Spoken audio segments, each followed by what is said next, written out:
English shortened 120 words per minute. Start. Sir, I wish to offer my hearty congratulations to the Honorable the Chief Minister on the budget that he has been able to present to the House this year. No doubt the budget has been presented in a lucid manner, and the Honorable the Chief Minister has tried his best to see how the budget can be balanced with a small surplus.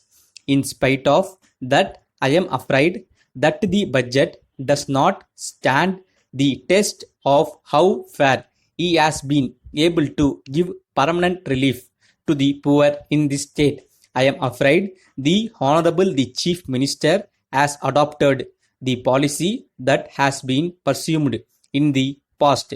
The finance ministers in the past had only one thing before them, that has to see how best the government could collect cent per cent of the revenues without any reference to the economic or uneconomic condition of the taxpayer.